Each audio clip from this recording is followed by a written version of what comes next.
Great. Thank you so much. Can you guys see my screen okay? Yes. Okay, perfect. It's a great honor to be here. As Dr. Chiuri said, this is a great effort that you guys are doing, and having personally trained in India and having been in this situation multiple times where bringing simple things like palliative care that we take granted for in the United States to people in developing countries, I think it's a great effort, and I'm really thankful for the foundation for giving me this opportunity. So I'm going to talk a little bit about the updates we have in the second and later lines of management for kidney cancer. I do not have any disclosures, and I have a couple of questions which I think we are going to come to at the end of this talk. So I'm going to skip these slides. So the main objectives of my talk today are, one, to recognize treatment options in the second line and beyond management of metastatic kidney cancer. I'll try to summarize as much data as possible. There's a lot out there, some retrospective data, some prospective studies coming in. So if I miss anything, bear with me. It's a 20-minute talk. I can hopefully do justice to all the work that some of the people who are here in this meeting have done in this realm. And then I'll also review some data on upcoming drugs and what to expect in the second line management within the next few years. So Dr. Chiuri very nicely summarized, frontline treatment options for kidney cancer, and I don't need to go through all of these options. So I'm going to move on to what I call as different eras in how we've progressed in the management of kidney cancer. So when I started my fellowship in 2015-16, the treatment algorithm for kidney cancer was very simple. Patients would get TKI. If they fail, they would go to another TKI, or they would go to an mTOR inhibitor, or you would enroll them on a clinical trial. But as I graduated my fellowship, this is how the paradigm shifted. So between 2015 and 2019, there have been multiple checkpoint inhibitor drugs that got approved. There's cabozantinib, then there's the combination of lenvatinib with mTOR inhibitor, everolimus, and then all the drugs that Dr. Chiuri mentioned in his talk. And then in 2020, even between, like he said, when we submitted our slides to now, there are new results and new FDA approvals that have emerged with the Nivo-Cabo FDA approval. And then there are new drugs in the pipeline, like the HIF2 alpha inhibitors. So it's really exciting to be part of the team of doctors who manages kidney cancer patients. But then this also comes with the challenge of how do you sequence these approved agents. So having had a very simple algorithm in the past to now having all these different agents that are available in this setting makes it very complicated as to what patient I'm going to choose. There are no approved biomarkers, and we have all these treatment options that are available. And then also always want to stress the importance of, if available, enroll patients on clinical trials. But IO combination with TKI, or combining IO, or giving a single agent IO, or do you want to give a VEGF TKI if somebody got an IO combination in the frontline setting? These are all the answers we are trying to answer from some studies that have been done and are hopefully going to be done in the future. So this is just a summary of second line treatment options. There are clinical trials available for many patients in the advanced setting, but if not clinical trials, we have several standard of care options that we can now pick from. These are either immune therapy based regimens, these could be targeted therapies, or these could be other agents that could be used in selected circumstances for management of these patients.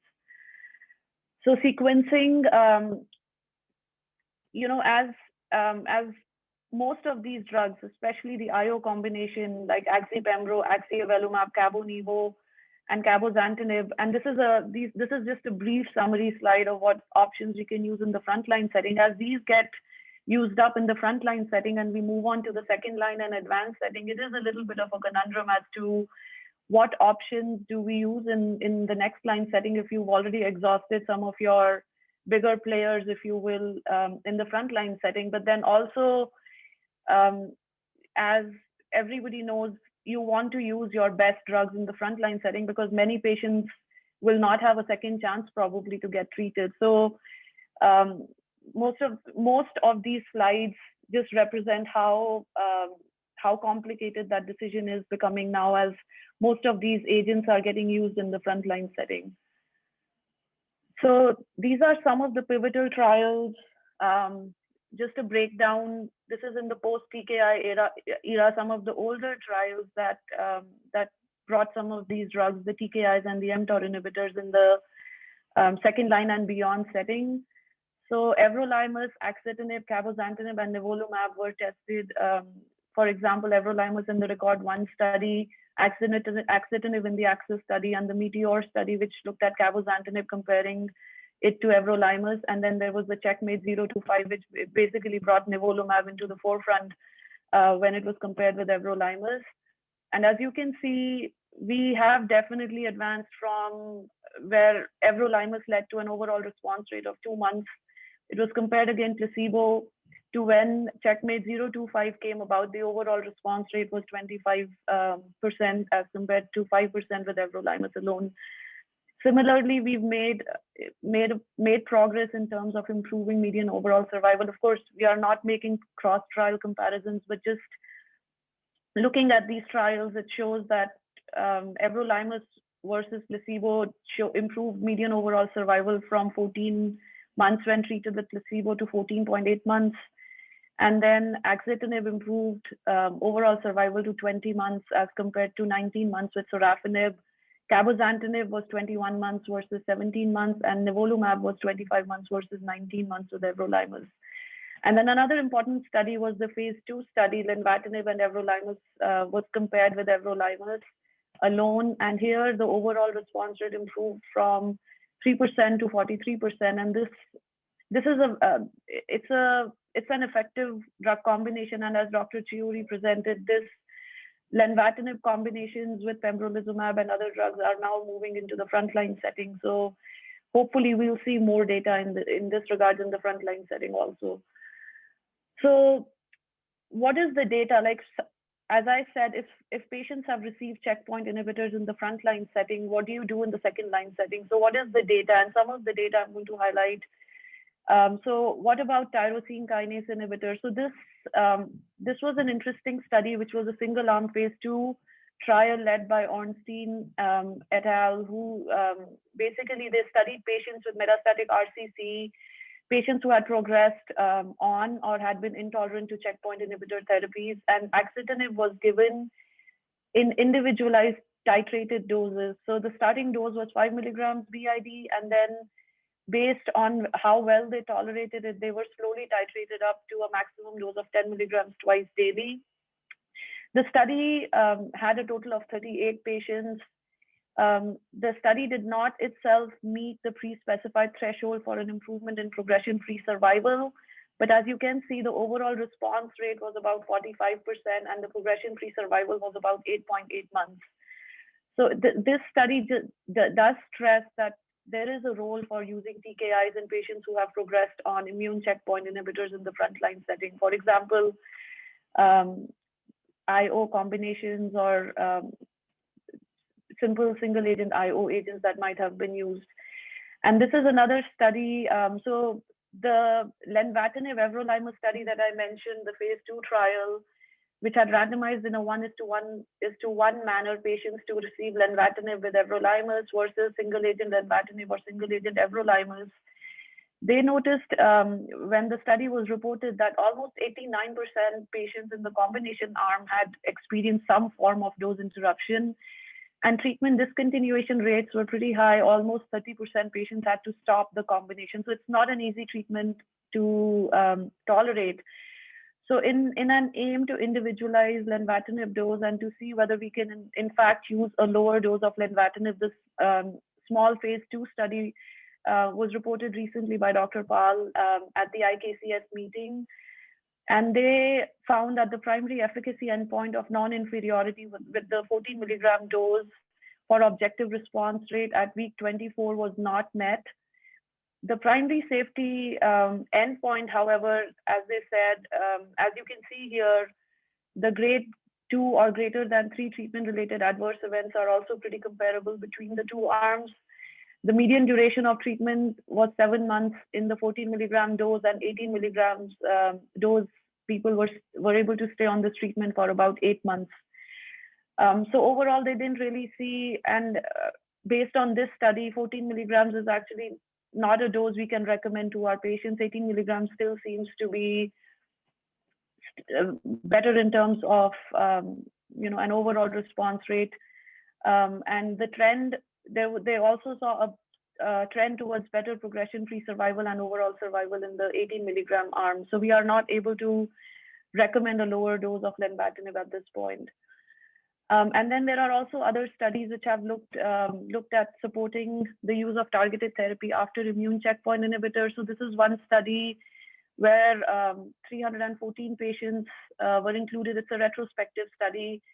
Around 87.9% of these patients were treated with a VEGF RTKI in the second line setting, and the remaining patients, about 38 or 12% of these patients were treated with mTOR inhibitors. And as you can see, this data also supports that targeted therapy does have clinical activity after patients have received checkpoint inhibitors in the frontline setting.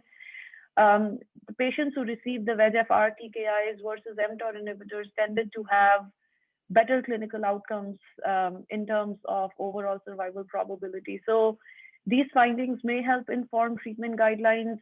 Maybe it is preferable to use a TKI after IO failure rather than go to an mTOR inhibitor.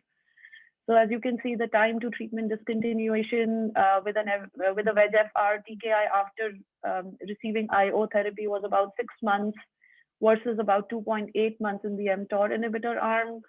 The 1-year overall survival probability was also better for the patients who received TKIs. Then there was another retrospective study which was conducted by Dr. McGregor's group, Dr. Chiuri's group at Dana-Farber. They looked at 86 patients who had, in the frontline, received checkpoint inhibitors in either alone or in combination with VEGF TKIs or in other combinations, and they found that overall response rate with cabozantinib after IO failure was almost 36%, and the median time to treatment failure used as a surrogate for progression-free survival was about 6.5 months, giving us more additional data that cabozantinib is indeed active in patients who've been treated with previous IO-based therapy, and they didn't notice any new safety signals either.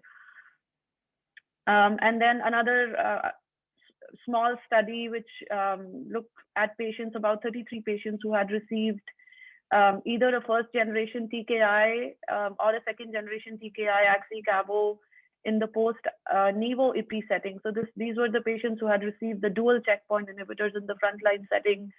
And again, they found that progression-free survival was significantly longer in patients with a long first-line duration of response for obvious reasons, because they probably had a better biology. But then this also laid grounds to suggest, based on the median progression-free survival, that there is a sustained benefit of using TKIs in the second-line setting, even after the Nivo-Ipi combination. And then I want to say a couple of words about tivozanib, which was tested in a phase 3 study, TiVo-3, which included 350 patients who were randomly assigned to receive either tivozanib or sorafenib. So this drug was used in the third or fourth line setting. And as you can see from this Kaplan-Meier curve, it seems like this is an overall survival curve, and they didn't see any benefit of using tivozanib over sorafenib. However, there was a smaller subset analysis, if you will, which was presented by Dr. Chiuri at ASCO this year. And if you look specifically at that group of patients who had received checkpoint inhibitors in the frontline setting, they did seem to benefit from tivozanib in the advanced line setting, and the hazard ratio for post-IO treatment was almost 0.55.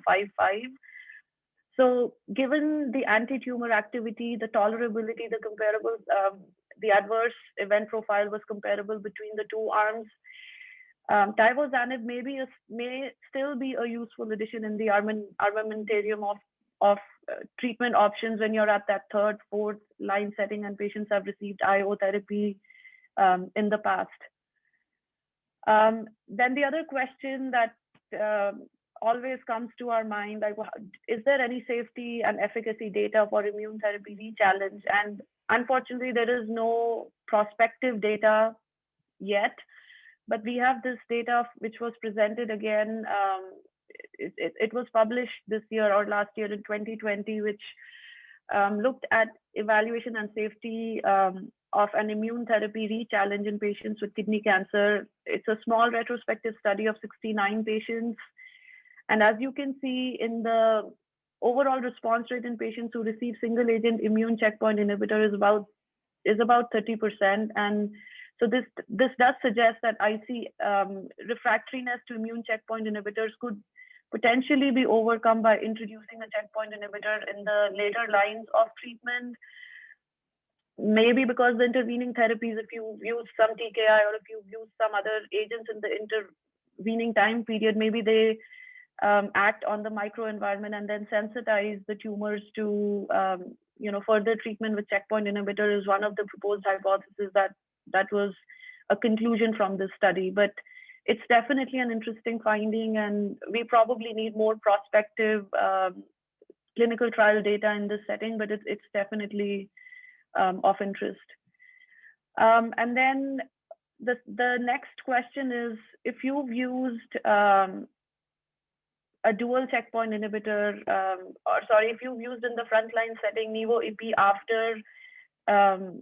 after you've used axi-pembro in the frontline setting, is there any data to use the dual checkpoint inhibition with nivo-ipi in the second line setting? And this again comes from two different studies. One is a retrospective study which was presented by Gul was actually published by Gul's group from Cleveland Clinic and JCO, and then Dr. Chiuri presented a prospective data from the fraction RCC study, and both the studies have a comparable number of patients, and at a median follow-up of about 12 months in the first study, they found an overall response rate of about 20% and progression-free survival was 4 months.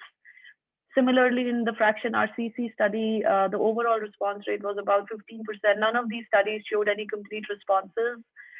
So these studies do support the use of salvage ipi-nivo in patients who've received a TKI-IO combination in the frontline setting, but always, we have to always think about the data that we saw in the frontline setting with ipi-nivo, where the overall response rates were much higher, almost to the tune of 40%, and we even saw some patients, about 11% patients, who had a complete response with ipi-nivo in the frontline setting.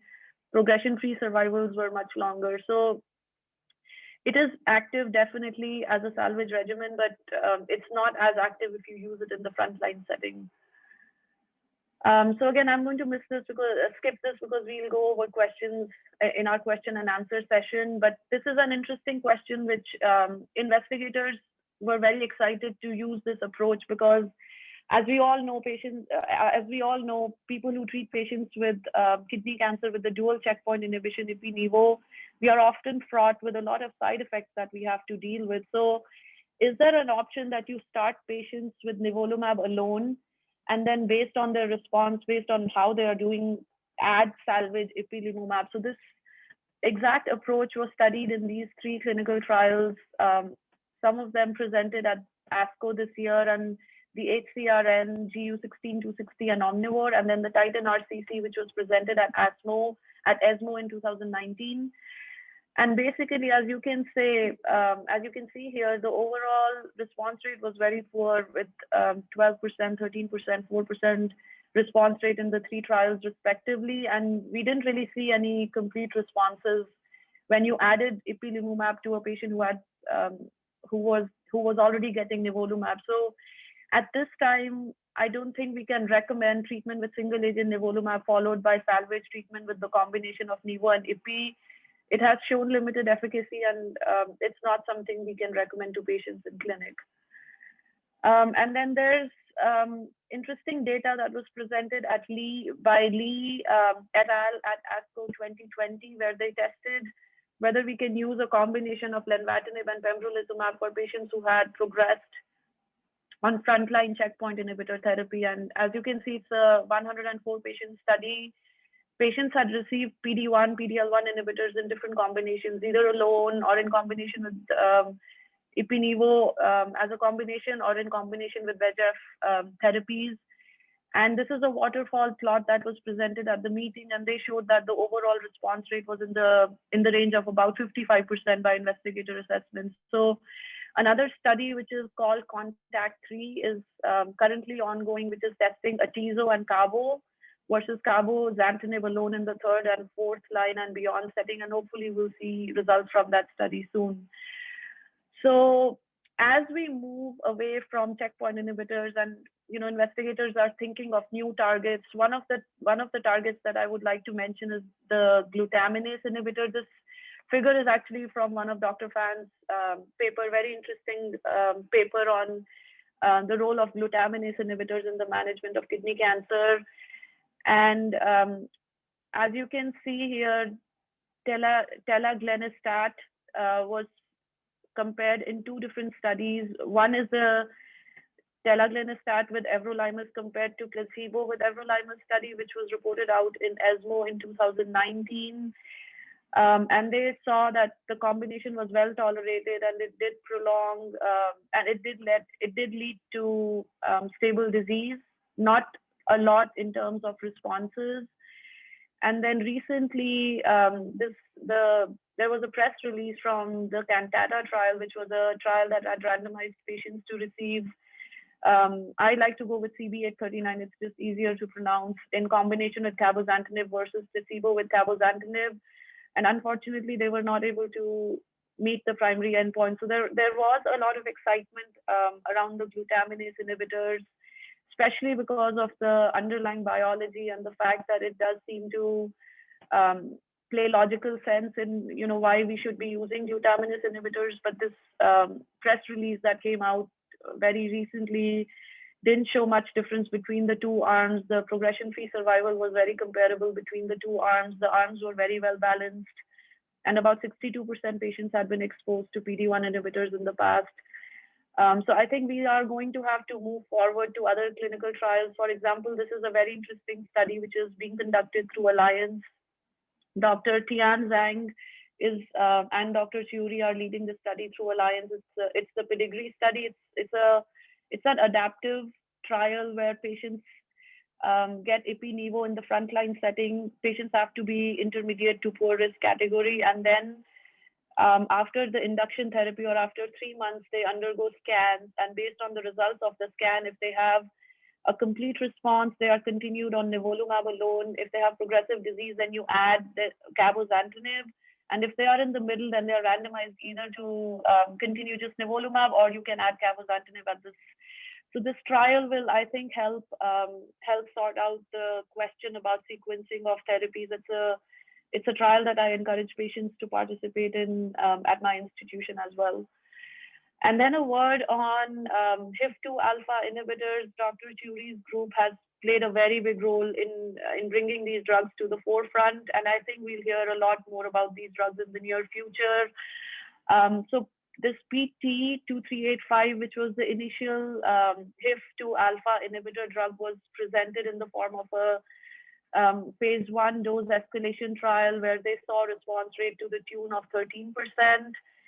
And eventually the results from a phase 2 study were presented, and there is an ongoing phase 3 study now, which the molecule is MK6482. It's just a more advanced molecule based on the bioavailability and pharmacokinetic properties, which targets the HIF2 alpha inhibitor pathway. And patients that are enrolled on this study, the MK6482 versus everolimus study, have failed up to 3 treatment options in the previous setting. So it's going to be hopefully reported out soon. And then these are the other ongoing trials which are looking at the HIF2 alpha inhibitors, some in the phase 1 setting and some in the phase 2, phase 3 setting, also in combination with different drugs or alone.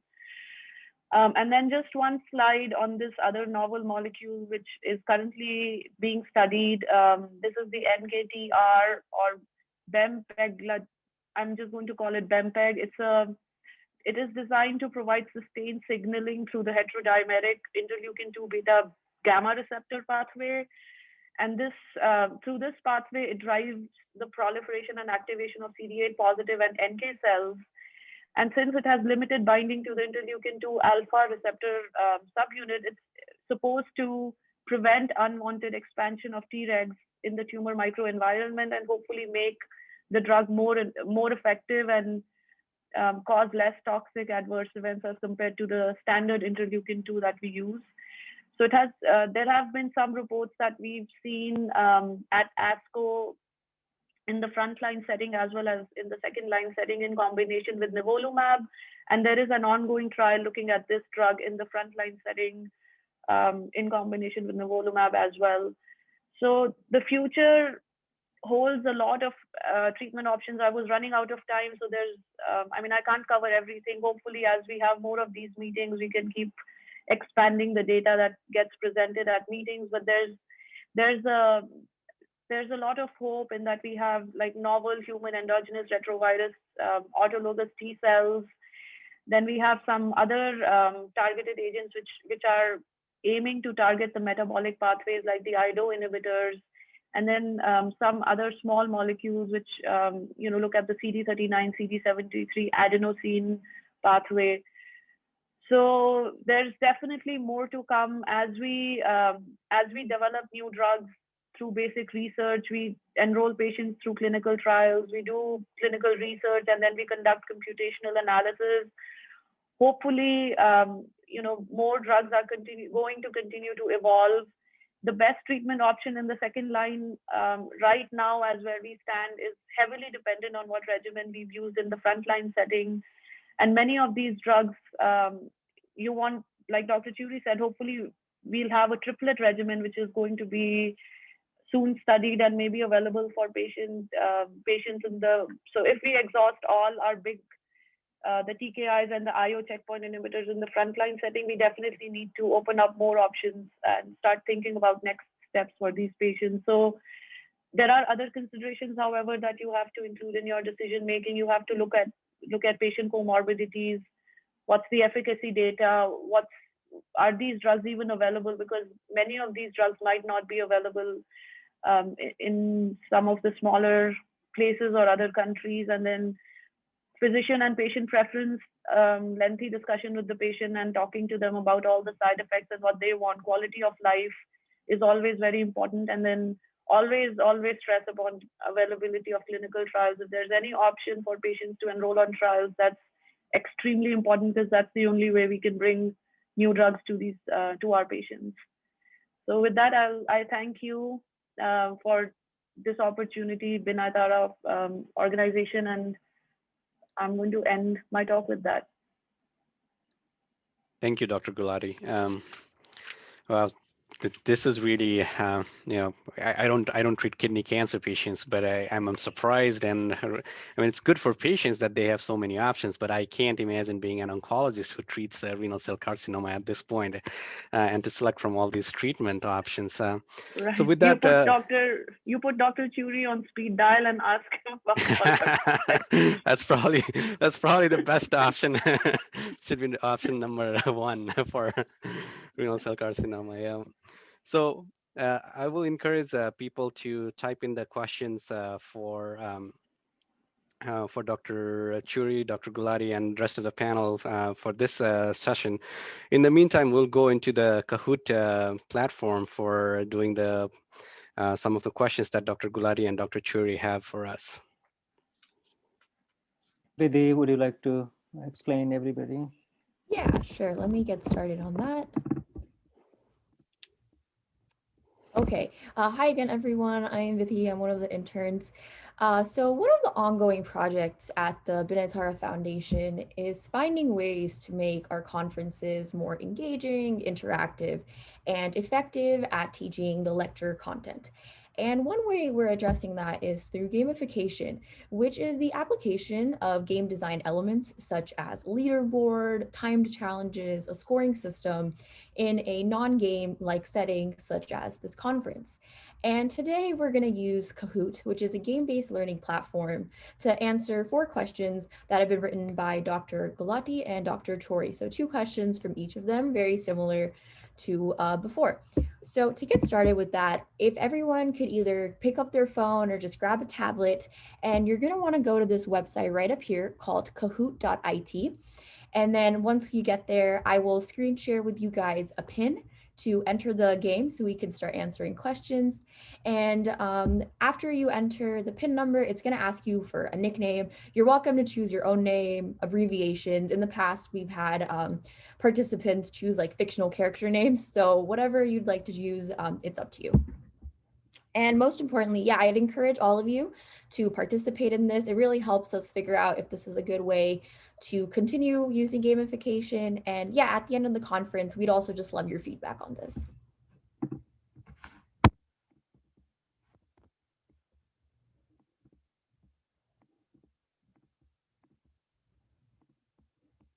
All right, so here is the PIN number that you're going to want to choose. So once you get to the website, kahoot.it, it's also right up here. You're going to want to add that, and then we'll be able to get started with the game.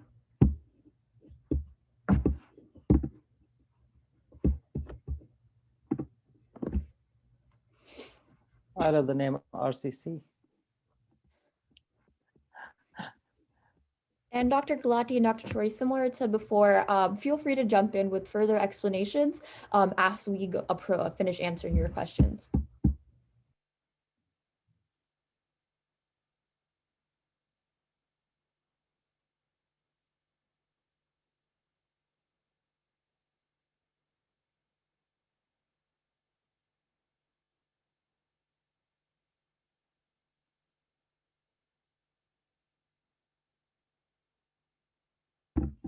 I'll just give you guys one more minute and then we'll go ahead and get started with the game. It's also going to be open. So if you feel like jumping in as we start answering questions, you're also welcome to do that. But yeah, thank you everyone for participating.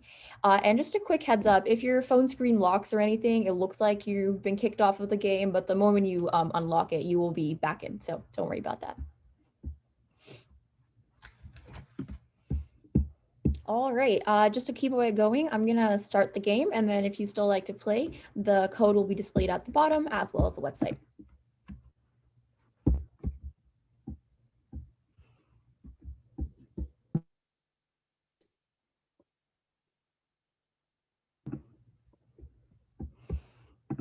So the first two questions are based on Dr. Chori's presentation.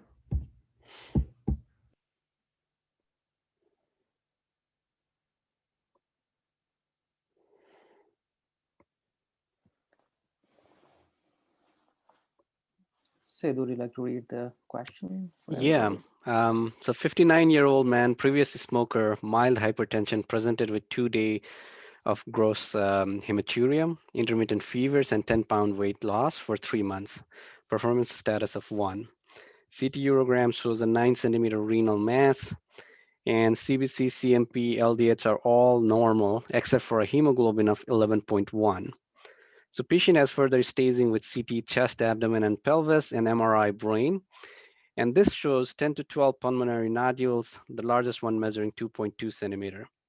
He was immediately taken for a cytoreactive nephrectomy showing a clear cell renal cell carcinoma plus 80% sarcomatoid differentiation. So I guess the question is, what is the best treatment in this case?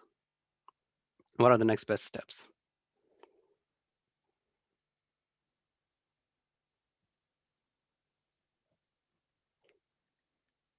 Okay. So Dr. Churi, do you want to comment on the case and your treatment? Yeah, choices? so, patient sarcomatoid histology, sarcomatoid RC, it's not its own entity. This is a dedifferentiation, tumoral dedifferentiation that can exist in any histology, clear cell or non-clear cell. It's similar much to rhabdoid differentiation. We group them both together. And it's been a vexing problem because single agent VEGF-TKI as well as the mTOR inhibitor have not yielded much result. We had some data with cytotoxic chemotherapy. Initially was quite promising, but later on, when more result came in, you have some responses in some patients, most of them non-durable. Then when immune checkpoint inhibitor came, we've seen responses to them. And no matter how you look at each clinical trial that has a IOIO or VEGF-IO, you see the hazard ratio for OS, for PFS being better than even the general population. Considerably, nivolumab and ipilimumab have been the subject of this recent publication with Nizar, Sabina, Brian, and many else, show the CR up to 19%. So this is real.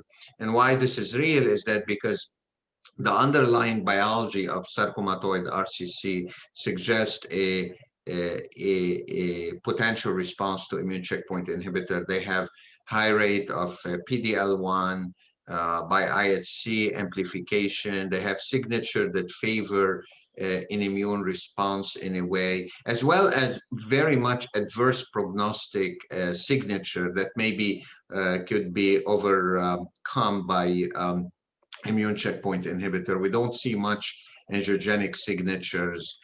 So all this could explain why immune checkpoint inhibitor and about nivo-ipi compared to others, simply because this is the highest rate of CR and the more mature data. So this is a situation where patients that have sarcomatoid and rhabdoid dedifferentiation, even if they progress on immune checkpoint inhibitor not called nivo-ipi, I then re-challenge them with the combination of nivo-ipi. Gotcha. Perfect. Thank you. Okay, next question. All of the following are correct except, so 72-year-old woman comes to see you for a second opinion regarding her metastatic clear cell renal cell carcinoma, presented 6 weeks ago with painless hematuria that led to discovery of a left large kidney mass and several pulmonary mediastinal lymphadenopathy and 2 liver lesions. Biopsy of one of the liver lesions showed clear cell renal cell carcinoma. Performance status is 0 and the hematuria subsided. She was told she can take a pill that could make her tumor shrink. She's asking about a therapy that can extend her survival. All of the following are correct except, so I guess the question is which of the following do not extend survival?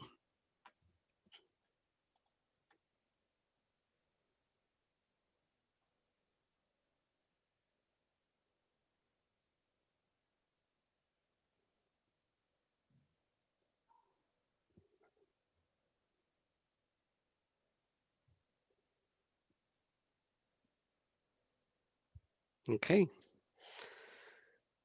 So this one is, I guess, fairly straightforward. Dr. Churi, do you have any other additional comments on this? Yeah, no, I wanted, you still see a lot of TKI frontline. There is no room for TKI frontline. We can think about patient with IMDC favorable risk. We're also trying to dissect that subgroup and divide it based on the IMDC database into even 2 subgroup, the favorable risk. But less and less, the use of VEGF TKI frontline. Now, of course, I practice in the United States, in the East Coast, so I think the rest of the world is like the East Coast, even in terms of weather. So I'm looking outside here at the snow, and it's 2 degrees, 2 Fahrenheit in Boston. But we need to remember that, any systemic therapy that is available. So if we're in the cancer center of Nepal and what's available, it's VEGF TKI only, I do have patients with poor, intermediate, and good risk who have long-term outcomes from single agent VEGF TKI. So keep in context all that.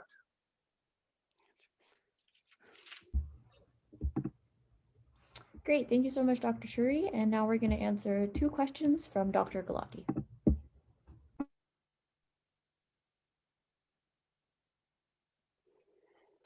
Okay, rank these in the order you would choose first to last. So 64-year-old female patient presents with 2 months of fatigue, back pain, and unintentional weight loss. Only significant past medical history is hypertension. Exam shows tenderness in lower spine on palpation, and CT abdomen pelvis demonstrates 8.2 centimeter mass on the right kidney and some para-aortic lymph nodes. Biopsy confirms clear cell renal cell carcinoma, underwent a right total nephrectomy and was on surveillance.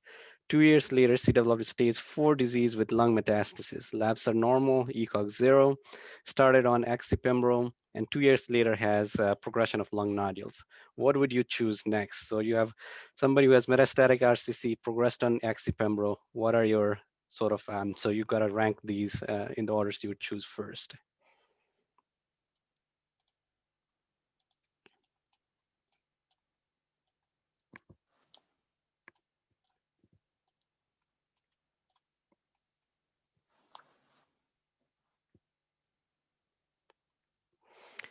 Okay, so Dr. Gulati, do you want to comment on this?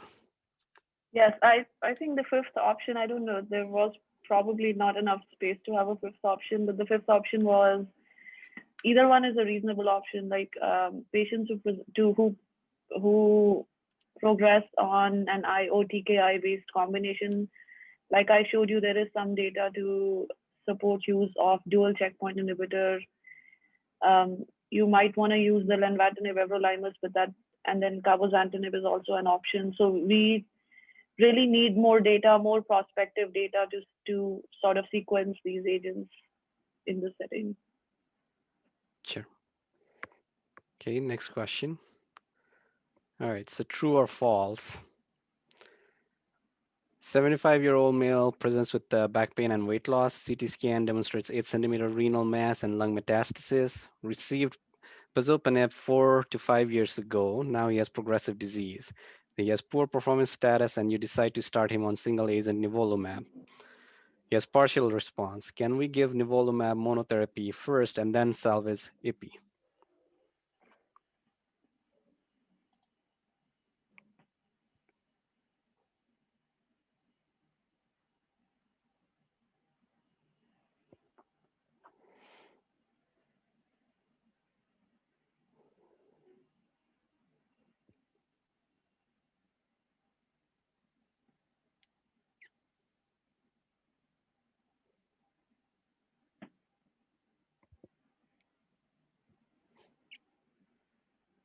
Okay, Dr. Gulati, do you want to comment on this?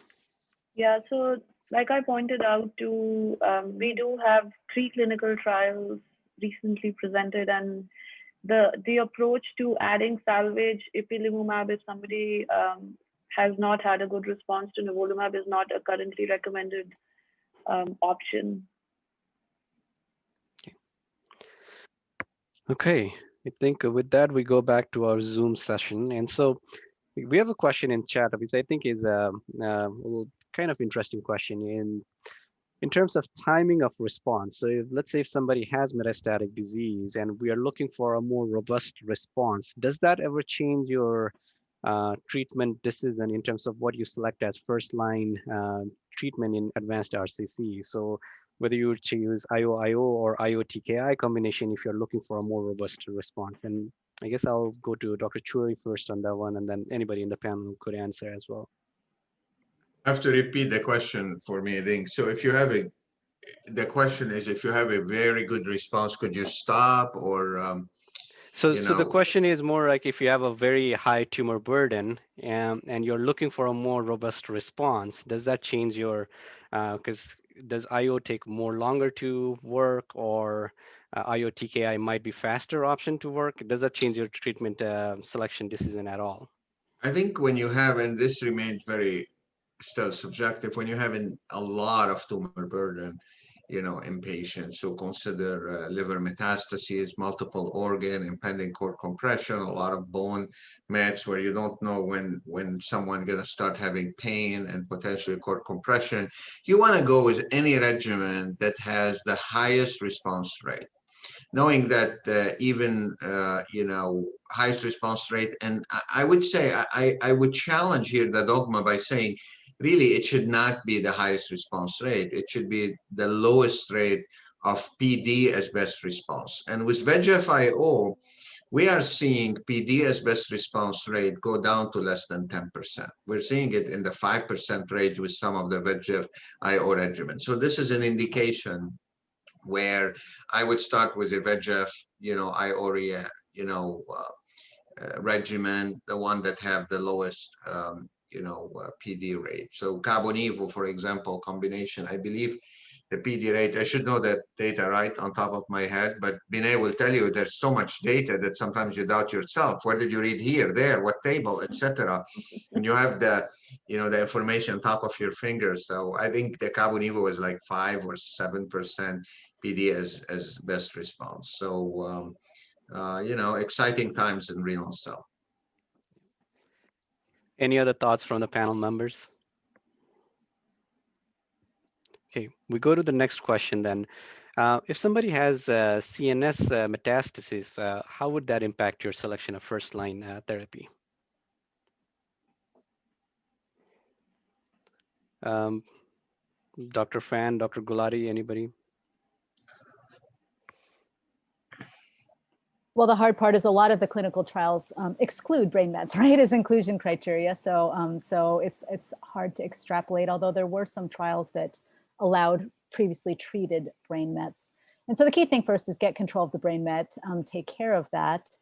And then, Ipi-Nivo does actually cross blood-brain barrier, as do some of the TKIs. So you just have to be concerned about TKIs and risk of bleeding. But you can actually treat them with checkpoint inhibitors and or TKIs carefully. Dr. Desai, Dr. Churi, or Dr. Gulati, any additional comments on that? Would you do anything differently in this situation? No, I completely agree with Dr. Fan. The biggest dilemma is that, these patients were excluded from clinical trials. But yeah, I mean, first priority is to take care of the brain mets, depending on the number, location, and all that. You want to get that situation sorted out first, and then either an IO combination, or, I mean, there's no clinical trial data, but or carefully chosen TKI-IO combination is fine too. Yeah, I think said very important. Take care of the brain first, but I want to question about some of the IOUs. This is a bit different than melanoma data that we've seen with Hussein Taubi with Nivo-Ipi, patient with brain metastases responding. First, in the US, we have the luxury to have radiation oncologist, surgeon, always on call. We just page them, they take it out. But the French actually taught us the most. The French taught us a lot beside food, cheese, and wine, but they taught us a lot about renal cell. And one of my early mentors was Dr. Bukowski, was Dr. Escudier in France. We worked many years ago when I was much younger on one of the clinical trials. Now, listen to this, used shark cartilage in renal cell, a trial against shark cartilage versus placebo. Imagine that trial passing the IRB now. Of course, the hazard ratio was 1.0. So one of the things beside the Carmina trial, cytoreductive nephrectomy, the French taught us is using systemic therapy in patients with untreated brain metastases. So there was initial trial with VEGF TKI from Stéphane Oudard at Pompidou, that patient with sunitinib. Now we can say crossing the blood-brain barrier. Nobody understands really the blood-brain barrier, because the blood-brain barrier in patient with bone metastases is probably violated. And we don't know how the effect these are. So initial case report of tumor shrinking on sunitinib. So that led to a randomized to a prospective study conducted by Sylvie Négrier, also in France, that actually showed that TKIs in untreated brain metastases simply do not work. Then the IO came, and of course we copied the melanoma literature a bit and start doing these trials. And Dr. Albigès and Flippo from France just published in JCO not long time ago their experience with single agent nivolumab in patients with brain metastases. And the experience was terrible. There was no much responses in untreated brain metastases. There were some hint of response in very small tumors. Now, there will be data with at GU ASCO. I want you to be tuned for. It's still, the data is embargoed, and I don't want to get in trouble, about some retrospective data coming with, another TKI, and, what therapies could be, again, retrospective, but Dr. Negrier is conducting a prospective study called Cabramed with cabozantinib in patients with untreated brain metastases. The other thing I want to answer is brain metastasis is fine. We can control them sometimes. You know, sometimes when we can't, we still don't know what to do. But the vexing problem is, and it's not common though in renal cell cancer, but we're seeing it now that we have so many therapies, is leptomeningeal disease. I don't see that much in RCC, but you see it from time to time. That's a problem. That's a problem not to have a response, but also it's a problem because how would you evaluate the response if there are, you know, responders or not? So hopefully we don't see that. Thank you.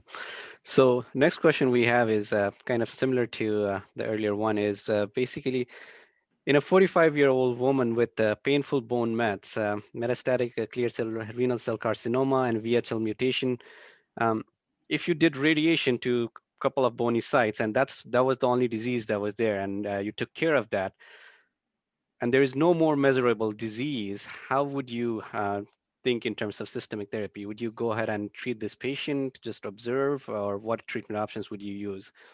I guess I'll go to Dr. Desai on this one first.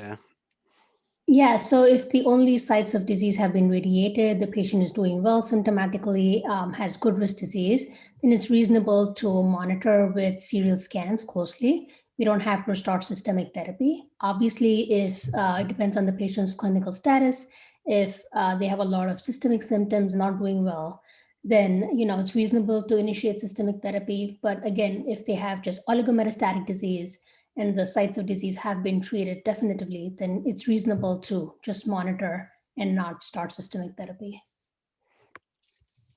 Any other thoughts from the panel members? I think that's very, very, very good answer, very smart answer. I see a lot of patients that, sometimes, stopping, continuing, keeping the patient. This is not small cell, despite very aggressive kidney cancer can be, where you're gonna immediately see patient progressing. It's not, we see it, but it's not common. So it's fine, especially if you use immune checkpoint inhibitor, you control the disease. Think about it, about giving a patient a bit of time off or drug holiday. There is no evidence here that you're going to impact the outcome. The one thing that we don't want to happen is these patients that has been, let's say, on immune checkpoint inhibitor, nivo-ipi, had an immune-related AE, but also had a response. Someone immediately starting steroid and giving them prescription for their favorite TKI. And I'm like, wait a second, there are patients that have discontinued therapies and did not need therapy, or then the tumor progressed after several months or years. Why not giving them, the time off? And I think if I read the question, this patient also has VHL disease. So if we're talking about a patient with a germline VHL, they're going to be in this for the long run.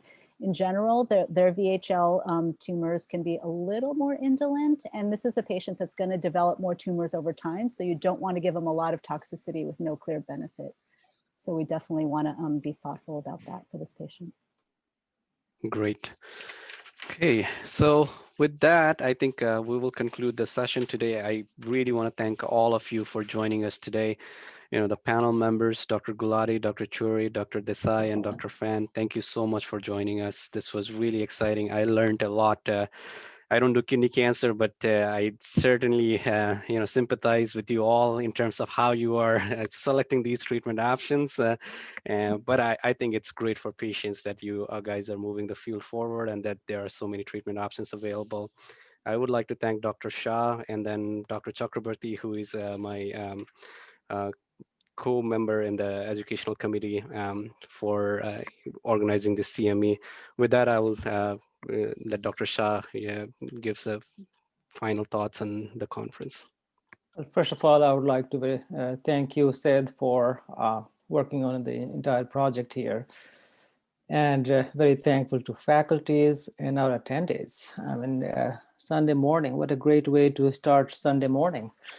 Learning about new things and seeing how we can help our patients now and for months. Very thankful to our grant maker and industry supporter. And I just wanted to know that we are working on organizing a GU conference in person in fall. And most likely it is going to be in the West Coast in the Seattle area. And we are hoping to have some of you join us if you have time and if you're available during that time. The whole idea is to create design programs which are again innovative, not the way the standard programs are at other conferences where you have one teacher and learners. We want our conferences to be more interactive so we can kind of get most out of it. But very, very thankful to all of you for being here. Thank you. And just a quick reminder, we have a couple of conferences coming up as well. So we have in February, we have updates from San Antonio Breast Cancer Symposium, which I'm excited about. And then we have in March, we have a GI oncology conference coming up as well. So I hope that the participants today will consider joining those conferences as well. Sure. Thank you. Thank you all. Take care. Thank you. Take care. Bye. Bye.